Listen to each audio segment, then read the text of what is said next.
Yes, yes, yes! Woohoo! What? This is Kalmunity Vibe Collective, and you're watching the Vocalist Magazine TV. Watching it. That's what I'm talking about. That's what's up.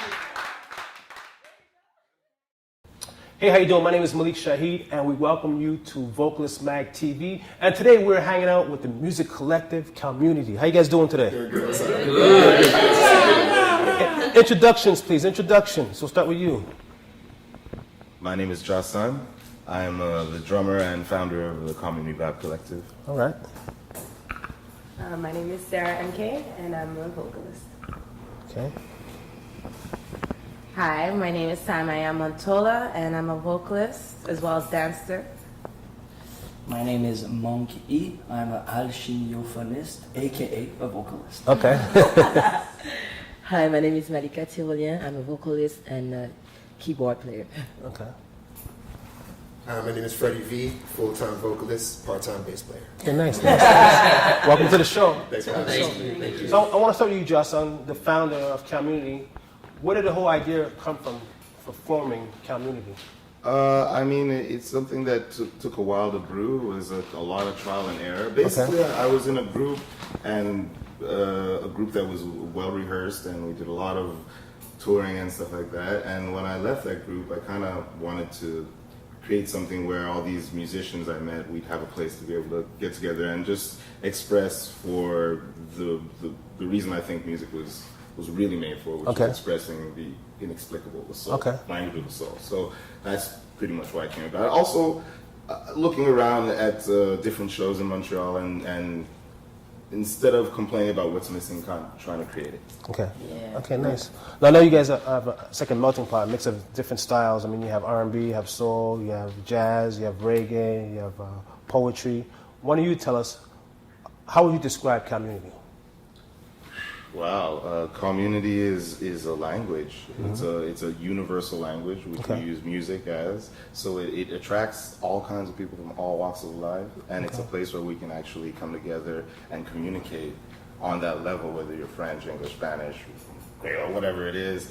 Bring yourself to the table, be honest, and have a pure communication. Which really, having 12 people being honest with their talent and being true is infectious for an audience. They become a part of it, and that's kind of why we found the importance of it. You know, it's like displaying that honesty, people being honest. Okay. So how many members, how many affiliations, how many cousins, like how many people are part of the Kalmunity? I'm hearing different numbers. Well, the group's been out, the concept's been out for 12 years now. Yes. So, and it's been a revolving door. So there's people who are here, you know, Montreal is a very transient city, you've got the universities and everything, so people are here for a few years. Okay. They're talented, they come by and they come and go. But I would say in general, I mean, we have, right now, if we had to call a show of all of us, we'd be over 50, close to anywhere between 50 and 70 people that could do something, you know? So it's a large collective, all kinds of styles, musicians, dancers, DJs, beatboxers,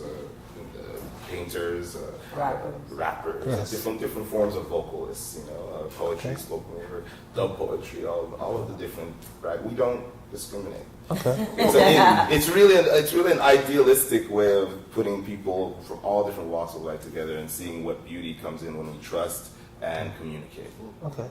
So Sarah, I'd like to ask you, what possessed you to join Kalmunity, and what do you feel you bring to the group? Well, I remember seeing Kalmunity when I was beginning to incorporate myself in music, studying music.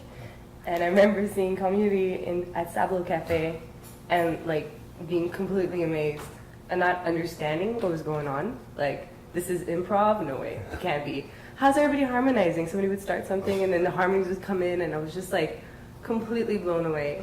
And then I got kind of busy and I wouldn't go so much. And then eventually just kind of organically, I got more interested and joined the group, which was amazing to know that I was in. And what do I feel that I bring? I guess songwriting kind of aspect of thing. Yeah, I like to that honesty that everybody brings. You know, hopefully that's what it allows me to do. Okay, so you mentioned, you bring the songwriting aspect, and also you mentioned there's a lot of improv. So how do you guys work in terms of, who goes on what song or who jumps in when they got to jump in? How does that work with you guys? Well, basically with comedy, we have a concept that's called the huddle, especially as a vocalist. Imagine like the musicians are on stage and the instrumentalists start the tune. Okay. And then as soon as the tune starts, like the sands of time have begun, Yes. And the vocalists have to all get together in like a football huddle. And so basically from there, very rapidly, we have to get lyrics together. Okay. We have to get melody together and our phrasing together. Okay. And understand that. So in about like 60 seconds to about 2 minutes, we're working very, very fast to bring something together. What's the topic of the song? So it's not one person talking about melancholy and the other person talking about like how they love their partner. Okay. So it's really, we're trying to stay on the same page. And then after that, the melody comes through, and then after that, lyrics, and then after that, we start harmonizing. It just goes so fast. Wow. So the practice is amazing, and it makes your mind work. So when we're doing this, it just develops such a skill set that when we start bringing this to other projects and other branches of the community tree, you can really see how sharpening those skills has helped us in all aspects of music. So a song can go on for a while then? Yeah, there's not really necessarily, like, we do different types of music, so it's not like we're trying to do a 3-minute pop song. Some songs can last 6-7 minutes, some songs can last 2.5. But at the same time is that, the more music, the better, so we definitely don't want to be self-indulgent, and I understand that that's definitely the goal of what we do, because we can lose ourselves, but at the same time, it's to be able to be sure that we're communicating a clear and concise message, as well as the clarity in our melodies, in our lyrics, and everything that we do and we present. Okay. What's interesting also that you guys have your own personal projects. You're not just stuck with community. So I know you're the lead singer for Boogie Wonder Band. Yes. And also you have your own album you just released, right? Exactly. So talk to us about that, please. So there's a lot of different projects they're doing. So me personally, I just released my EP in the fall called Varsity Volume 1. Okay. Available on iTunes right now. Okay. Get it, go cop it. Okay. And so it's basically that. And then as a lead singer of the Boogie Wonder Band, which is like a 70s review, we traveled a lot around the world, played with Cool and the Gang, members of Earth, Wind and Fire, and stuff like that, and full choreography, the whole thing. So in terms two different vibes. Yeah, it's oh my god, like it's it's going from that to all these different projects. The vibes are ridiculous, but at the same time, I'm blessed to be in a place where there's a diversity of projects of what I get to do, and community has very much helped me out to diversify what I do. So you can't just put me in just one hole. Okay, cool. And Malika, the queen. That hand. How you doing? You good? I'm good. No, Malika means queen. I know. She's like, oh yeah. She deserves it. She worked for it. She deserved it. All right. Before we get into who you are, I know you're from Guadeloupe. Yeah. And tell us what the music scene is back in Guadeloupe. Ooh, back in Guadeloupe. I don't know if you know about Kassav. Oh, Kassav, okay. Yeah, Kassav is like the ambassador of Guadeloupe. We're really proud of them because they travel the world and they open the whole Guadeloupean scene for everyone, Okay. And a lot of artists have been influenced by them, and it's really amazing. Okay.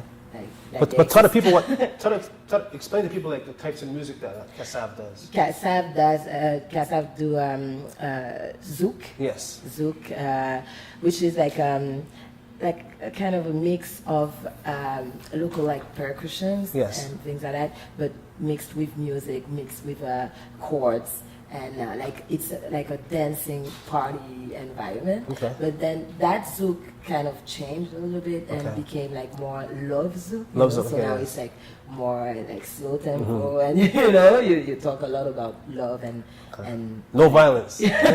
Breakup. But exactly.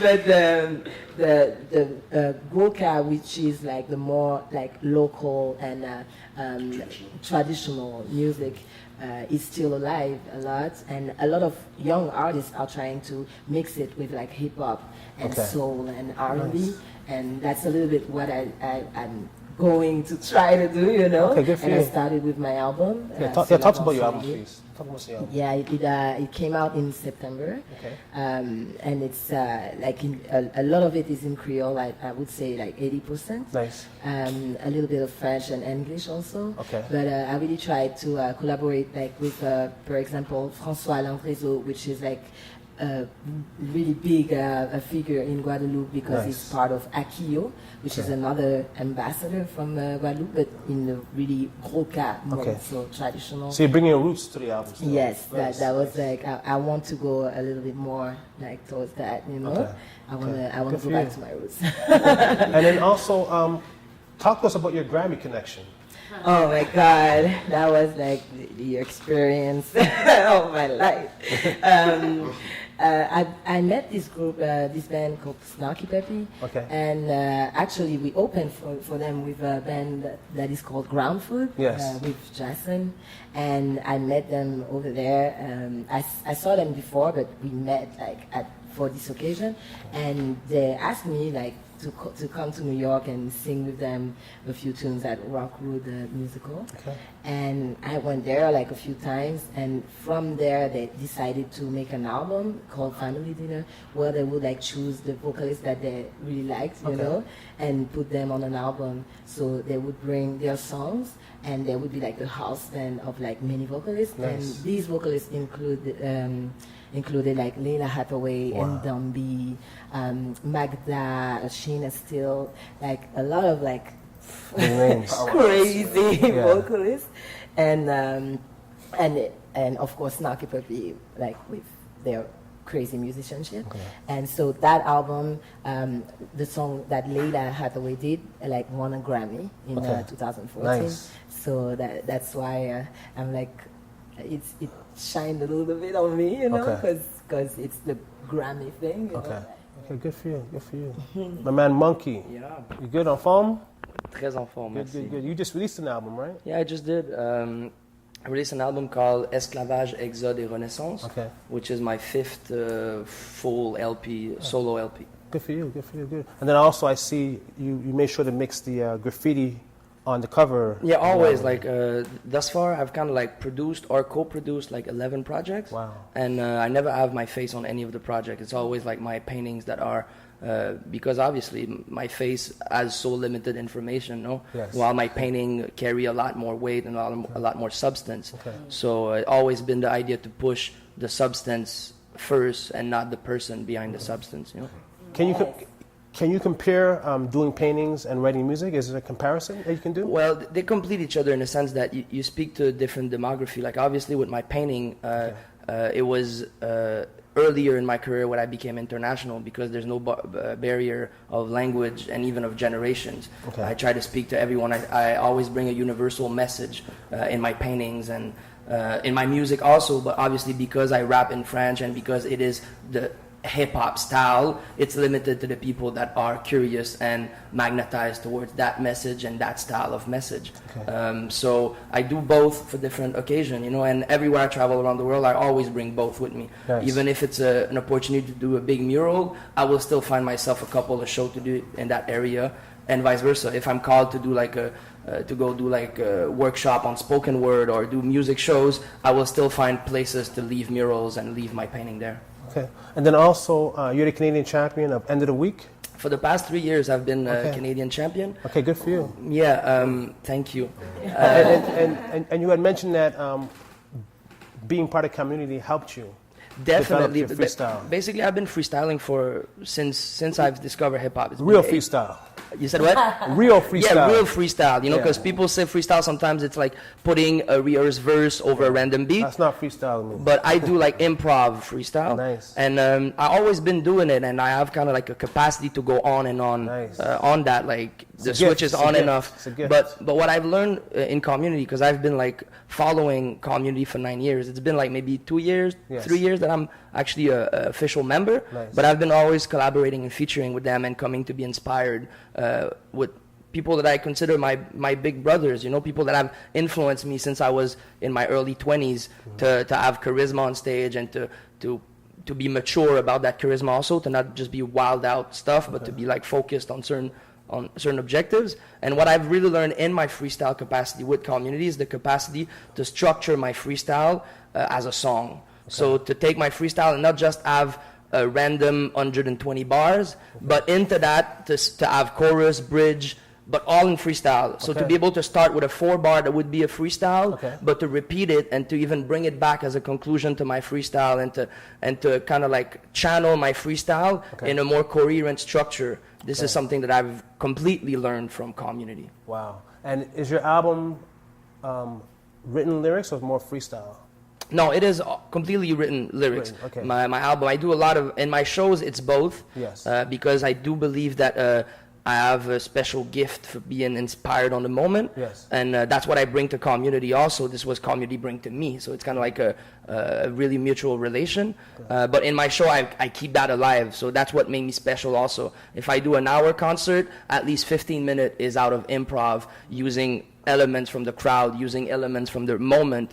So all of my in-between songs are all improv and crowd reaction and all of that good stuff. Okay, cool. And crowd surfing. And crowd surfing, yeah. I'm an international, officially stamped. Like pretty much every stamp I have on my passport is also a crowd surfing stamp, because in that country I crowd surfed at least once. Wow, good for you. Yes, it's a big sport. But I'm a short dude also, so it's not as challenging as a 6'8" stronger person, brother. You know, Okay. I can be carried, and I love the idea of being literally carried by your community. You know, because when I'm crowd surfing, I am literally being supported by my community, and my own music and painting. It's all about that. Like 70% of my music and my painting is given for free for communities that I feel deserve to receive and to adopt my art. So I do believe Community is also focused on that, on giving to the community and giving back. All of the person involved in that project are highly professional artists that come like the pay is really symbolic. We give to the community, we give all of our energy, all of our experience, all of our thoughts and substance is given for the people to grow together and to have a dialogue. It's important. With It's important. Exactly. It's important. So I try to keep that in my solo career also. Okay, cool. Sam I Am, Yes. Hi. dancer, Yes. whacker, Yes. gospel singer, Yes. R&B soul singer. Yes. Did I miss anything? Just funky. Funky. Just Funky? funky. Yeah. All right. Yeah. So you're one of the newer members, right, of Community?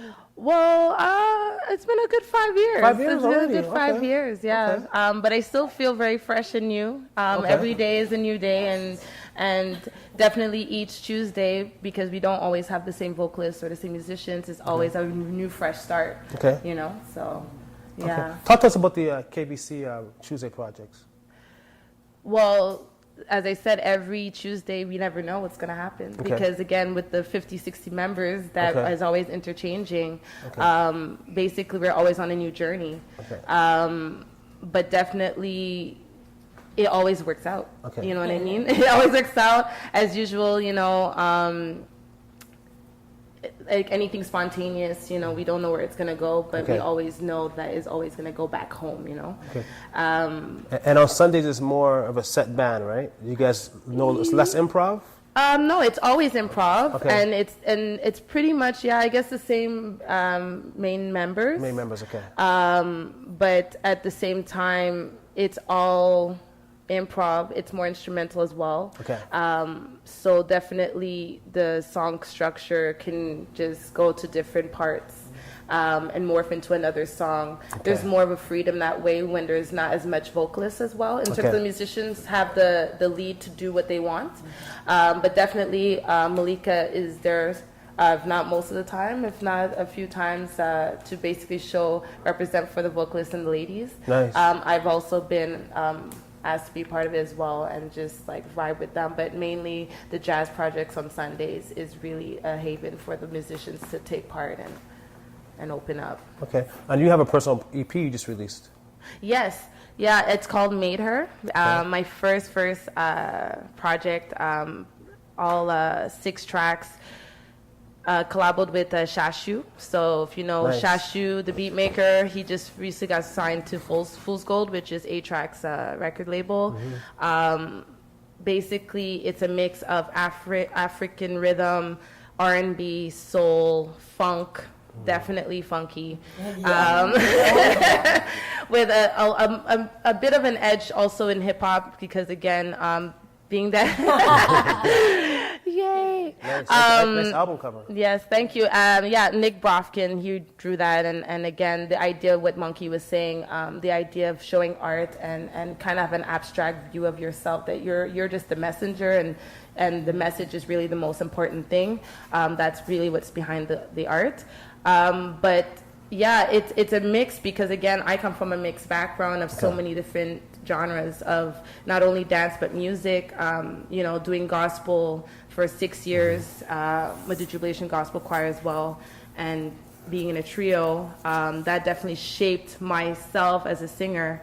And definitely meeting KVC has shaped myself as what style I bring to the table. Because when you're first starting it, you don't kind of know. You just kind of jump in the wave, and you're hoping to stay afloat, especially as a newbie. But it has definitely shaped my I guess authenticity. Nice. Part of my way of how I view myself in music.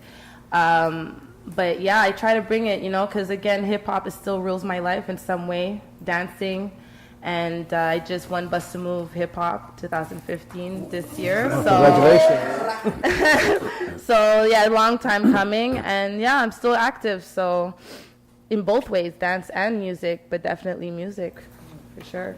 And just recently, I released a video called Show Your Light, which is on the EP itself, the last track. And again, I always want to show different forms of art. As you know, I dance, so I have Leah McFly on it, I have Mean Gene, I have Jaw Jigsaw dancing, and the concept is basically not being afraid to be who you are and showcasing it and be different. Like, don't be afraid to be different. We all gotta choose our own path, but in the same way, we're going to the same place. So that to me is very important, because again, I mean, I could speak for myself, but I feel like for everyone else, we're always constantly trying to figure out where we stand and where I guess we belong. But in the end of the day, it's not about where we necessarily belong, but just as long as as your heart is telling you to go in that right place. So I think that's what's nice. Yeah. Nice. So Jason, what's your long-term goal or dream for Kalmunity? Yeah, is it something that that you want to accomplish? Let's put the mic closer. Sorry. Okay. Yeah, I guess it would be to make sure that there's always a space for Black creative music. Nice. In Montreal, in some shape or form. So I don't know what we'd have to do to make sure that happens, but we'll have to take steps towards that. But that's the idea, is that, because that's what I found was missing, is that where can we explore R&B, reggae, hip hop in a very creative form, like, in a way where we can add to the tradition, where we can develop and still be ourselves and find our identities within that, And I think that we're doing a good job, but how do you make it sustainable? Sustainable, and something that can be, that can continue, because. I want young urban youth to look towards musicianship still, even if you're working with your computer to develop your music and stuff. But I don't want you to forget about musicianship, and I think that's a lot of the artists would probably feel the same in community, that how live music is really important for all of us. And so just be giving that to the community, doing the workshops as well on improvisation, because we give workshops every 2 weeks as well. Yeah, tell us about your workshops, please. Yeah, well, basically every 2 weeks. We give these workshops. We do it right now at Café Résonance, where we do our Sunday nights, which they've opened the space because it's a beautiful space and it's an artist kind of run cafe.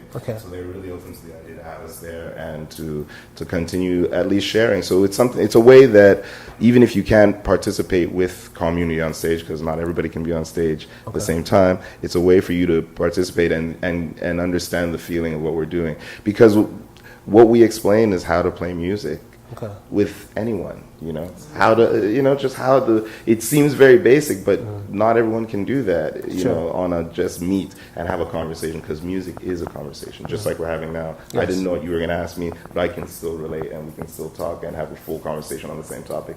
That's what music is, so it's about learning that and teaching that, and those skills you can carry into, as Freddie was saying, into any situation and better yourself. So we do that twice a week. We give 3-hour workshops, and they're well attended, like 20 to 25 people a week, Wow, which is really nice. And it's our way to also give back to the community for the support that they do give us, you know. And so important. It's important to give back. I think that we don't do it enough.